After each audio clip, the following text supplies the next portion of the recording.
ठीक है। ये मतलब भोजन का जो पाचन होता है वो हमारे अंदर भौतिक क्रिया के द्वारा भी होता है और रासायनिक क्रिया के द्वारा होता है, लेकिन दोनों क्रिया साथ साथ होती है। अर्थात जो पाचन क्रिया है उसको हम बोलेंगे कौन चीज़, तो जो पाचन क्रिया है वो भौतिक एवं रासायनिक प्रक्रिया है। कैसी प्रक्रिया है, भौतिक एवं रासायनिक प्रक्रिया, ठीक है।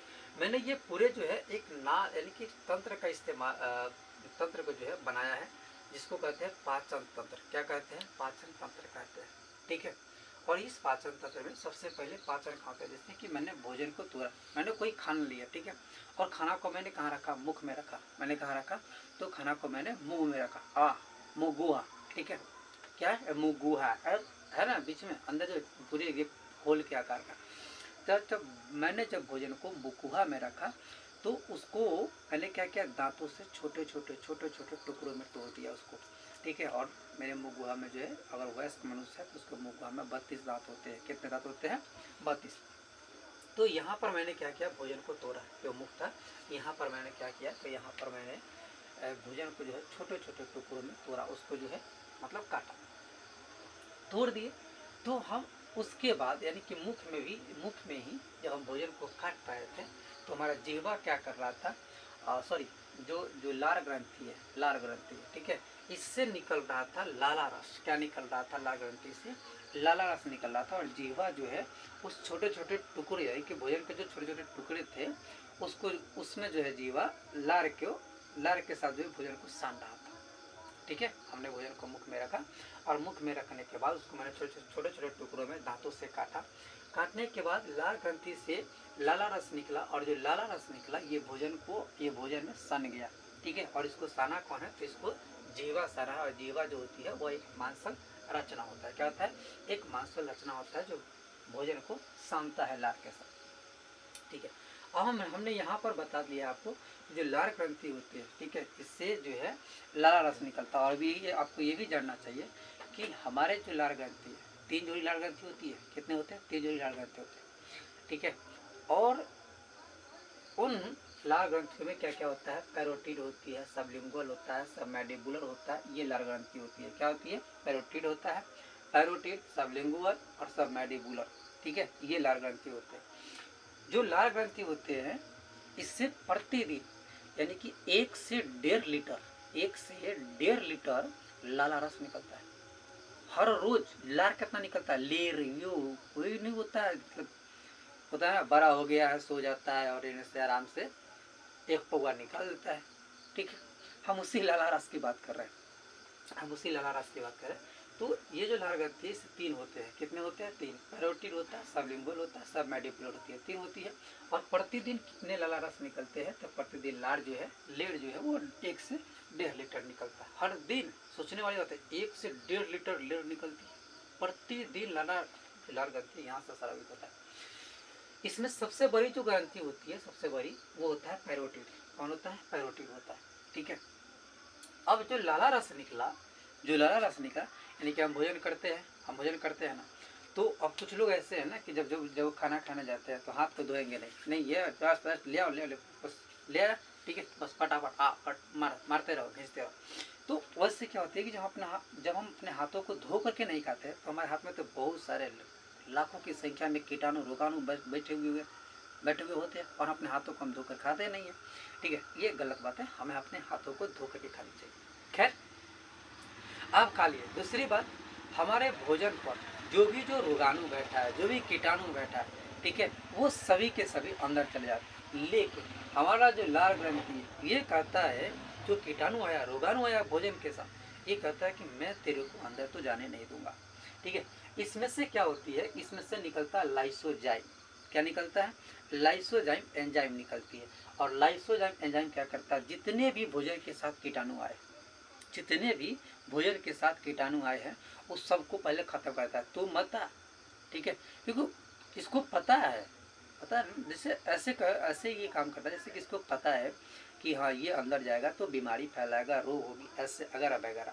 तो ये क्या करता है कि भोजन के साथ जो कीटाणु आता है उसको यह नष्ट कर देता है। क्या कर देता है, नष्ट कर देता है। अब उसके बाद हमारे भोजन में जो स्टार्च होते हैं यानी कि मंड होते हैं, स्टार्च होते हैं, ठीक है, ये क्या करता है, तो ये स्टार्च या मंड को यानी कि जो मंड आमंड होता है उसको यह शर्करा में बदल देता है, और शर्करा में बदलता है टाइलिन डाइस्टेज। कौन बदलता है? टाइलिन बदलता है और डाइस्टेज बदलता है। ये दो एंजाइम क्या करता है, तो ये शर्करा जो स्टार्च था उस स्टार्च को ये शर्करा में बदल दिया। किसने बदला? तो शर्करा में बदल दिया। ठीक है, हमने भोजन मुख में रखा, दांतों ने उसको काटा, लार ग्रंथि से लाला रस निकले, भोजन में सना और लाला रस में से लाइसोजाइम निकला जो भोजन के साथ कीटाणु आया था उसको नष्ट कर दिया। उसके बाद जो टाइलिन था, डाइस्टेज था, इसने क्या किया, तो भोजन में जो स्टार्च था उसको यह शर्करा में बदल दिया। ठीक है, अब उसके बाद लार में एक और होता है म्यूकस। कौन होता है? म्यूकस। वो क्या करता है, तो भोजन को चिपचिपा बना देता है। क्या करता है? भोजन को वो चिपचिपा बना देता है, नहीं कि एकदम बिल्कुल तेल जैसा। ठीक है, चिपचिपा बना देता है। कौन बनाता है? म्यूकस जो है भोजन को चिपचिपा बना देता है। अब जब इतनी सारी जब क्रिया यहाँ पर हो जाती है तब यहाँ से अब भोजन जो है अब ये एंट्री मारेगा कहाँ पर, तो यहाँ पर आएगी, इस छिद्र में आएगा, कंठ यहाँ पर जो है छिद्र। ठीक है, जो ग्रास नली का है इस छिद्र से आएगा। हाँ, यहाँ पर दो छिद्र होते हैं, एक हमारा श्वास नली होता है। कभी कभी क्या होता है, मोबाइल देख रहे, वाह क्या वीडियो बना, लाइक। ठीक है, अब इस लाइक के चक्कर में क्या होती है ना कि हमारा भोजन कभी कभी यहाँ आने से यानी कि अपना रास्ता भटक जाता है। ठीक है, हमारा दिमाग तो पूरी तरह से, क्योंकि पूरे बॉडी को कंट्रोल कौन करता है? यहाँ पर ये पूरे बॉडी को कंट्रोल करती है। तो जब हम मोबाइल चलाते हैं तो क्या होती है कि हमारा ध्यान तो मोबाइल पर चला गया। अब मोबाइल पर जब हमारा ध्यान चला गया तो कभी कभी क्या होती है कि ये भोजन इस नली से नहीं आ करके ये भोजन चलाता है इस नली में, और इस नली में जिससे आता है क्या होता है, भोजन फंस जाती है। अब जहाँ पर हवा जाने वाली है आप वहाँ पर ठोस भोजन को भेज रहे हैं तो वो तो जा नहीं सकता है। तो वहाँ पर क्या होती है कि आपको क्या करते बोलते हैं, अपने हमारे देहात में मतलब गरा लग जाता है। ठीक है, और देहात के लोग कहते हैं गरा लगे, हमारे को नाम लेते हैं। वाह, ठीक है, और समझ में। तो भोजन दरअसल ये यानी कि भोजन यहाँ पर आ गया था, जब श्वास नली में आ गया था तो श्वास नली उसको लेगा नहीं, क्योंकि इसको सिर्फ हवा चाहिए। तो श्वास नली उसको वापस फेंकने की कोशिश करता है, तू जा। ठीक है, वापस फेंकने की कोशिश, हिचकी आती है ना, हिचकी। ठीक है, अब ये वापस फेंकने का काम करता है। लेकिन अगर आप खाना खाते समय आराम से खाए तो एक फिर खाना इस नली से होकर के कहाँ पर आती है, इसको बोलते हैं ग्रास नली। इसको जो है बोलते हैं ग्रास नली। इसको क्या कहते हैं? ग्रास नली। अब ये भोजन यहाँ पर सारी क्रिया के बाद इस नली से होती है, कहाँ पर आती है? ग्रास नली में। और ग्रास नली से यहाँ पर आ गया पेट में। ठीक है, ये आपका क्या है? ये आमाशय है जिसको कहते हैं पेट। अब खाना कहाँ पर आ गया? खाना आ गया पेट। जब खाना पेट में आती है, ठीक है, जब खाना पेट में आता है तो यहाँ पर होती है जठर ग्रंथि। इसमें क्या होती है, तो जो आमाशय होता है, आमाशय जो होती है यहाँ पर होता है जठर ग्रंथि। इसके दीवारों में क्या होती है? जठर ग्रंथि होती है, जिससे जठर रस का स्राव होता है, जिससे जठर रस का स्राव होता है। और जठर रस में पता है, मैंने बतलाया था कि इसमें हाइड्रोक्लोरिक अम्ल होते हैं, इसमें पेप्सिन होते हैं, पेप्सिन एंजाइम होता है, इसमें सलिस्मा एंजाइम होती है। ठीक है, इसमें पेप्सिन होता है और सलिस्मा एंजाइम होता है। अब जैसे ही भोजन यहाँ पर आया, तो इसमें जो ग्रंथियाँ था, जो जठर ग्रंथि था यहाँ पर, ठीक है, इस वाले भाग में जो जठर ग्रंथि था, उस जठर ग्रंथि से क्या निकलेगा? हाइड्रोक्लोरिक अम्ल निकलेगा। क्या निकलेगा? सबसे पहली बात है कि इसमें से हाइड्रोक्लोरिक अम्ल निकलेगा। और जो हाइड्रोक्लोरिक अम्ल है, यहाँ पर जो भोजन आया, देखो इसमें पचा उचा नहीं, ये जो भोजन यहाँ पर ग्रास नली में आया, हाँ यहाँ पर ये क्रिया हुआ था, यहाँ पर कर्माकुंचन हुआ था। कर्माकुंचन मतलब उसको ऐसे निचला गया था, भोजन को धकेला गया था, तो भीतर जा। ठीक है, इसको भीतर की तरफ धकेला गया था, लेकिन यहाँ पर कोई पाचन भोजन का नहीं हुआ था। अब वो भोजन कहाँ पर आया? अब वो भोजन आया आमाशय में। कहाँ पर भोजन आया? आमाशय में आया। आमाशय में इसमें जो जठर ग्रंथि होती है, उस जठर ग्रंथि से क्या निकलेगा? हाइड्रोक्लोरिक अम्ल निकलेगी, और सबसे पहला काम करेगा कि भोजन को अम्लीय बना देगा। क्या करेगा? भोजन को अम्लीय बना देगा। अब देखो, भोजन जब अम्लीय हो गया ना, तो अब वो पेट में सड़ेगा नहीं, ठीक है, इसलिए भोजन तो अम्लीय हो ही गया। एक तो बात है कि अम्लीय हो गया, ठीक है, चलो, और वहाँ पर उसकी पाचन होगी, और वहाँ पर क्या होगा? उसका पाचन होगा, उसमें जो भी पाचन होगी। दूसरी बात कि भोजन उसमें सड़ेगा नहीं, ठीक है। तो यहाँ पर हाइड्रोक्लोरिक अम्ल जो निकला वो क्या किया, तो इसमें यहाँ पर जो है भोजन को बना दिया अम्लीय। अब जो पेप्सिन है और सलिस्मा है, ये क्या करता है कि भोजन के साथ जो प्रोटीन आता है, उस प्रोटीन को जो है यह बदल देता है किसी में पेप्टोन में। यह किस में बदल देता है, पेप्टोन में बदल देता है। ठीक है, अब ध्यान रखना यहाँ पर भोजन के साथ, यहाँ पर भोजन के साथ जो प्रोटीन थी वो बदला गया पेप्टोन में। किसमें बदला गया, ये इसको चेंज कर देता है पेप्टोन में। ठीक है, अगली बात, अब क्या होगी, यहाँ पर प्रोटीन से पेप्टोन ने बदल दिया, लेकिन यहाँ पर भी भोजन का भी पाचन नहीं हुआ, यहाँ पर भी भोजन का भी पाचन नहीं हुआ। अब ये जो है भोजन जो है इस तरह से होते हुए अब यहाँ पर आएगी, कहाँ पर आएगी, यहाँ पर आएगी। ठीक है, अब छोटी आंत में भोजन आएगा, कहाँ पर आएगी, छोटी आंत में। हाँ, एक चीज और बात, यहाँ पर जो भोजन आया था हमारे आमाशय यानी कि पेट में जो भोजन आया था ग्रास नली से, इसको हम कहते हैं काइम। ठीक है, क्या बोलते हैं इसको, काइम कहते हैं। ठीक है, अब ये भोजन क्या होगा, इस नली से होते हुए, इस वाला जो नली है इस नली से होते हुए ये पहुंचेगा ग्रहणी में। कहाँ पर पहुंचेगा, ग्रहणी में। हाँ, अब एक चीज और बताते हैं, अब ये भोजन यहाँ से निकला और ये पहुंचा कहाँ पर, छोटी आंत में। कहाँ पर पहुंचा, छोटी आंत में। लेकिन और बात बताते हैं, जब ये अम्लीय भोजन जब यहाँ से एंट्री मार रहा था तो ये है हमारा पित्ताशय। ये क्या है, पित्ताशय है, जिससे ये नली जो है आई हुई है, ये पित्ताशय है जो ये नली यहाँ पर खुलती है। ठीक है, और जो पित्ताशय होता है इसमें क्या होती है, तो पित्ताशय में होती है पीतरस। क्या होता है इसमें, पीतरस होती है पित्ताशय में। ठीक है, और पीतरस जो है ये बनता है यकृत में। ठीक है, ये वही यकृत है जिसका वजन होता है 1.5 kg यानी कि 1.5 kg इसका वजन होता है, 1.5 kg इसका वजन होता है, 1.5 kg। अब ये जो लीवर है, इस लीवर में बनता है पीतरस। जो लीवर है यहाँ पर बनती है पीतरस। ठीक है, और जो पित्ताशय है ये तो सिर्फ जमा करने का एक थैला है, पीतरस में कोई पित्ताशय नहीं बनती है। ये सिर्फ जो पीतरस बना ना लीवर में, ठीक है, लीवर में जो पीतरस बना, ये पीतरस जा करके जमा हो जाता है पित्ताशय में। ठीक है, कहाँ पर जमा हुआ, पित्ताशय में जमा हो जाता है। आज जैसे कि आप देखो ना, जैसे जो मुर्गी की जो काटता है वहाँ पर क्या होती है, ये पीत होता है और कहता है कि ये पीत जब फूट जाएगा, ठीक है, तो वो मांस खाने लायक नहीं होता, क्योंकि जो पीत होता है ना बहुत कड़वा होता है, क्षारीय होता है। जो पीतरस होती है ना, जो पीतरस होता है ये होता है आपका क्षारीय।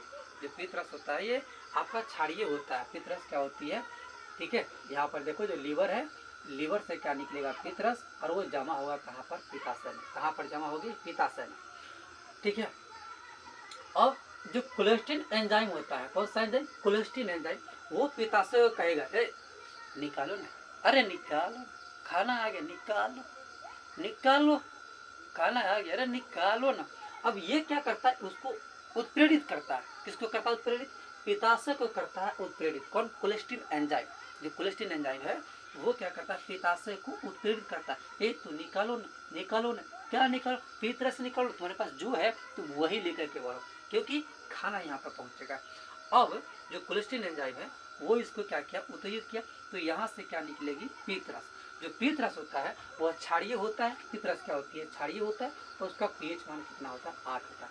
और आपको पता है कि जिस भी पदार्थ का पीएच मान 7 से ज़्यादा होती है उसको हम क्षारीय पदार्थ में गिनती करते हैं, वो क्षारीय पदार्थ कहलाता है। और जिनका पीएच मान 7 से कम होती है उनको हम अम्लीय कहते हैं, और जिनका पीएच मान 7 होता है, ठीक है, एकदम बिल्कुल 7, ना ऊपर है ना नीचे, उतना है, 7 है, तो उसको बोलते हैं उदासीन, यानी कि नहीं वो अम्लीय है और ना ही वो क्षारीय है।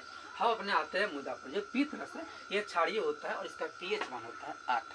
ठीक है, अब पीतरस, ध्यान देने वाली बात ये है कि जो पीतरस होता है ना, ये कोई एंजाइम नहीं है, ये कोई एंजाइम नहीं है, लेकिन फिर भी ये भोजन के पाचन में भाग लेता है। ये कोई एंजाइम नहीं है, लेकिन फिर भी ये भोजन के पाचन में भाग लेता है। तो हमने कहा कि जो पीतरस होता है, जो पित्ताशय है, उसको कोलेस्ट्रीन एंजाइम क्या किया, तो उसको प्रेरित किया कि यहाँ से तू निकालो, तो तुम्हारे पास जो है तो उसको स्राव करो। तो जो पित्ताशय है वो पीतरस को स्रावित किया। ठीक है, अब जैसे ही पीतरस आता है तो भोजन क्या हो गया, क्षारीय हो गया। भोजन क्या हो गया, क्षारीय। जो पहले अम्लीय था, ठीक है, आमाशय में क्या होता, अम्लीय था, अब वो क्या हो जाता है, क्षारीय हो जाता है। ठीक है, अब क्षारीय हो गया तो क्षारीय होकर के चला आता है कहाँ पर, छोटी आंत में। ठीक है, कहाँ पर आ जाते हैं, छोटी आंत में। और हमको ये भी पता होना चाहिए कि जो छोटी आंत होती है उसके 3 भाग होते हैं। देखिए, सबसे फर्स्ट पार्ट जो यहाँ पर आप दिखाई दे रहे हैं, इसको इसी को बोलते हैं ग्रहणी। इसको क्या बोलते हैं? ग्रहणी, यानी कि इसको इंग्लिश में कहते हैं डेडुनम। ठीक है, ग्रहणी है या डेडुनम। उसके बाद यहाँ पर जो पार्ट आपको दिखाई दे रहा है ये आपका जेजुनम है। क्या ये? जेजुनम है। और ये जो पार्ट देख रहे हैं इलियम है। क्या है? इलियम है। ठीक है, तो हमारे जो छोटी आंत है इसमें कितने भाग हो गए?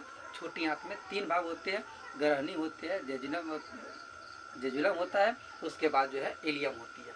3 पार्ट होते हैं हमारे छोटी आंत में। ठीक है, अब भोजन कहाँ पर आया? छोटी आंत में। भोजन कहाँ पर आया? तो भोजन आ गया छोटी आंत में। अब छोटी आंत में जो पितरस जो आया था वो उसको भोजन में क्या बना दिया? तो भोजन को वो क्षारीय बना दिया। ठीक है, दूसरी बात यहाँ पर वसा का पाचन हो जाता है। क्या होता है? यानी कि भोजन में जो वसा था, वसा मतलब क्या है? तेलीय पदार्थ। तेलीय पदार्थ मतलब तेल वाला सामान। ठीक है, तेल वाला जो सामान था, और जो तेल वाला जो सामान था वो तेल वाला सामान कहाँ पर? यहाँ पर आया। तो जो पितरस था वो उसका पाचन किया। क्या किया? पितरस जो इसका पाचन किया। ठीक है, अब दूसरी बात जो अग्नाशय है, आपको मैंने बतलाया था कि जो अग्नाशय है ये ग्रंथि होती है, पीला रंग का ग्रंथि होता है। क्या होता है? पीला रंग की ग्रंथि होती है। अब इस अग्नाशय का भी जो स्राव होगा, यानी कि जो अग्नाशयी रस होगी वो अग्नाशयी रस भी इसी में आएगा। कहाँ पर आएगा? छोटी आंत में आएगा। जैसे अग्नाशय जो होता है ना, जैसे ही भोजन यहाँ पे पहुंचा तो अग्नाशय करेगा एक तो स्राव करना, कौन सा? Secretin enzyme. कौन सी एंजाइम? Secretin enzyme. इसको क्या करेगा? जो अग्नाशय है उसको प्रेशराइज करेगा, यानी कि उसको उत्प्रेरित करेगा कि तू यहाँ से अपना रस निकालो, तुम जो है यहाँ से अपना रस निकालो। ठीक है, तब उसके बाद क्या करेगा? जो अग्नाशय है ये अपने अंदर से निकालेगा लाइपेज, निकालेगा एमाइलेस, उसके बाद ट्रिप्सिन निकलेगा। एमाइलेस बोलिए, एमिलेस बोलिए, कोई दिक्कत नहीं है। लाइपेज निकालेगा, एमाइलेस निकालेगा और ट्रिप्सिन निकालेगा।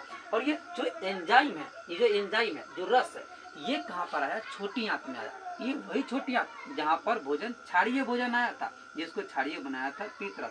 अब भोजन जब छोटी आंत में आया तो यहाँ पर लाइपेज आया, एमाइलेज आया और ट्रिप्सिन आया। चलिए, हमने कहा था कि जो ट्रिप्सिन है, ठीक है, वो क्या करता है? पचा हुआ जो प्रोटीन था, यानी कि पचा हुआ उसमें प्रोटीन कौन है? मैंने अभी बताया कि यहाँ पर जो निकला था और जो प्रोटीन का जो पाचन हुआ था यहाँ पर, जिसको बदला गया था पेप्टोन में। किसमें बदला गया था? पेप्टोन में बदला गया था। ठीक है, और पेप्टोन में इसको कौन बदला था? तो इसको बदला था पेप्सिन और सैलेसिन। ये दोनों जो है इसको पचाया और बदला पेप्टोन में। अब ये पेप्टोन आ चुका है छोटी आंत में। ठीक है, तो जो यहाँ पर जो निकला है ट्रिप्सिन, ये क्या करता है? तो पचे हुए पेप्टोन को वह पेप्टाइड में बदल देता है। किसमें बदल देता है? पेप्टाइड में बदल देता है। ठीक है, उसके बाद जो एमिलेस है वो कार्बोहाइड्रेट में, मतलब कार्बोहाइड्रेट का पाचन कर देता है। क्या करता है? कार्बोहाइड्रेट का पाचन कर देता है। ट्रिप्सिन पेप्टोन का पाचन करता है। जो लाइपेज है वो लाइपेज वसा को पचा देता है और वसा को वह बदल देता है वसा अम्ल में या ग्लिसरॉल में, इसको बदल देता है। ठीक है, अब ये यहाँ पर आया भोजन कहाँ पर? जेजुनम में। लेकिन जेजुनम में कोई क्रिया नहीं होती है, ये तो सिर्फ भोजन को आने के लिए फैल जाता है। क्या होता है? भोजन के आने के लिए कि आजा तू आजा आसानी से आजा। ठीक है, ये फैल जाता है। उसके बाद क्या होती है? तो ये भोजन सीधे पहुँचता है एलियम में। कहाँ पहुँचता है? एलियम में। अब जो पचा हुआ भोजन था, चाहे वसा, कार्बोहाइड्रेट, पेप्टाइड हो, यानी कि पेप्टोन हो, प्रोटीन हो, जो भी पचा हुआ भोजन था वो कहाँ पर आया? तो वो आया यहाँ पर एलियम में आया। तो एलियम में क्या होते हैं? विलाई होते हैं, उंगली जैसी रचना जो है निकली हुई होती है, विलाई होता है। अब ये विलाई क्या करता है? तो ये जो विलाई है ये पचे हुए जो भोजन है उसको वो अवशोषित कर लेता है। अब तू आजा, तू पच गया, तू मेरे पास आजा। ठीक है, ये क्या कर लिया? तो इसको ये पचा लिया। ठीक है, यानी कि इसको जो अवशोषित कर लिया। पता है, इसीलिए हम छोटी आंत को क्या कहते हैं? आप यहाँ पर देखो, भोजन का पूरी तरह से पाचन हो गया ना भाई। यहाँ पर वसा का भी पाचन हो गया, प्रोटीन का भी पाचन हो गया, यहाँ पर जो है कार्बोहाइड्रेट का भी पाचन हो गया। ठीक है, मंड स्टार्च जो भी आया था सारे का पाचन हो गया। कि पूरी तरह से पाचन कहाँ पर हुआ? तो वो हुआ छोटी आंत में। अर्थात हम क्या कहते हैं? हम कहते हैं कि छोटी आंत है ना, यहाँ पर पूर्ण पाचन होती है, यानी कि यहाँ पर पाचन जो है पूरी तरह से हो जाता है। यहाँ पर पाचन पूरी तरह से हो जाता है। अब जो बच गया, अभी तो देखो यहाँ से यहाँ तक भोजन आया, लेकिन कहीं भी पानी की हम बात नहीं किए हैं। हालांकि भोजन के साथ तो पानी भी आए थे। हम जो पानी पीते वो क्या हो जाता है? क्या गायब हो जाता है? वाष्पीकरण। नहीं जी, अब ये भोजन में जो पानी था, ये अपचा भोजन पानी के साथ, यानी कि पानी जो है अपचे भोजन के साथ पहुंचता है कहाँ पर, तो ये पहुंचता है आपके बड़ी आंत में। यानी कि ये जो हिस्सा आपको दिखाई दे रहा है, ये कहलाता है बड़ी आंत। ये क्या कहलाता है? बड़ी आंत। अब यहाँ पर पहुंचते, देखो बड़ी आंत के भी 3 भाग है, आप देखो गौर से देखो, 3 क्या 4 भी भाग बोल सकते हैं। अब यहाँ पर देखो, सबसे पहले अपेंडिक्स है। क्या है? अपेंडिक्स है। अपेंडिक्स क्या होता है? जो अपेंडिक्स है, जो अवशेषी अंग होता है। क्या होता है? अवशेषी अंग होती है। हालांकि अपेंडिक्स का हमारे शरीर में कोई काम नहीं। जो बड़े जो जानवर होते हैं ना, उसमें अपेंडिक्स होता है, क्योंकि उसमें जो है सेलुलोज की पाचन खड़ी होती है। बट हम में जो है अपेंडिक्स नहीं होता, मतलब अपेंडिक्स होता है लेकिन छोटा होता है। अब कभी कभी क्या होता है ना कि ये अपेंडिक्स काफ़ी बड़ा हो जाता है, होता है ना, काफ़ी बड़ा हो जाता है, तो क्या करता है, इसको काट कटा जाता है। तो ऐसे भी इसका कोई काम नहीं है, ठीक है, तो अपेंडिक्स को काट के हटा दिया जाता है, ठीक है। अब हमने आगे बात किया, ये जो भाग है, ठीक है, इसको आप देख रहे हैं, ये किस क्रम में है, तो ये ऊपर क्यों जा रहा है ना, तो इसको क्या बोलता है पता है? इसको बोलता है, इसको बोलता है असेंडिंग बड़ी आंत। क्या बोलते हैं? असेंडिंग वाला बोलते हैं। और ये क्या होता है? ये जो है क्षैतिज है। ये क्या है?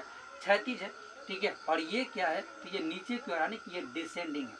ये हो गया आपका एसेंडिंग, ये क्षैतिज, और ये आपका डिसेंडिंग हो गया, ठीक है।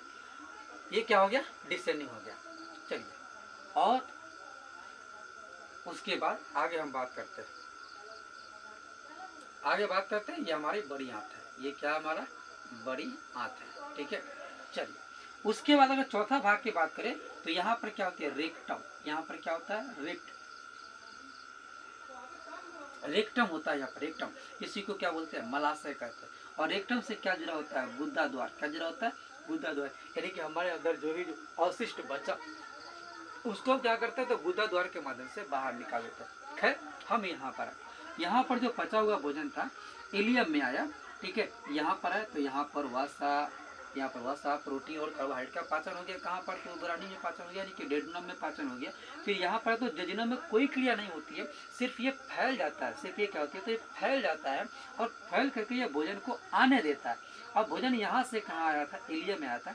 तो इलियम में जो प्रवर्ध जो निकले होते हैं, जैसे जो रचना होती है, ये पचे हुए भोजन को अवशोषित कर लेता है। उसको ले लिया, ठीक है, और ले करके ब्लड को दे देता है। ब्लड उसको ले करके पूरे बॉडी में चला जाता है। अब मैंने कहा कि अभी यहाँ तक में कहीं पर भी कोई जल का पाचन नहीं हुआ, यहाँ तक में कोई जल का पाचन नहीं हुआ। तो अब जो अपचा भोजन है, उस अपचे भोजन के साथ जल कहाँ जाएगा? बड़ी आंत। कहाँ जाएगा? बड़ी आंत। और इसमें जो है अंगुली जैसे प्रवर्ध निकले होते हैं, इसमें भी अंगुली जैसा प्रवर्ध निकला होता है, यानी कि इस तरह की संरचना इसमें होती है, जिसको हम कहते हैं दीर्घ रोम। क्या बोलते हैं इसको? इसको कहते हैं हम दीर्घ रोम, ठीक है। तो इसमें दीर्घ रोम होते हैं। तो इसके साथ जो पानी आता है ना, उस पानी को ये पूरा में क्या होता है? पानी का अवशोषण होता हुआ चला जाता है। पानी का अवशोषण होता हुआ चला जाता है, और जो अपचा भोजन है, ये चला आता है। जो कचरा जो हो गया, जो कचरा है, यानी कि अब जो बचा हुआ नहीं है, मतलब पच गया है, जो कचरे के रूप में बचा, वो आकर के यहाँ पर मलाशय में इकट्ठा हो जाता है। कहाँ पर? यहाँ पर रेक्टम में आकर के यहाँ पर इकट्ठा हो जाता है मलाशय में, ठीक है। यहाँ पर आकर के वो इकट्ठा हो गया, और उसके बाद टाइम से गुदा द्वार के माध्यम से उसको बाहर निकाल दिया करते हैं। क्या करते हैं? बाहर निकाल दिया करते हैं। हाँ, यहाँ पर एक चीज और जानना, हमने पूरे पाचन प्रक्रम में पढ़ा, लेकिन कहीं पर भी खनिज का पाचन होगा?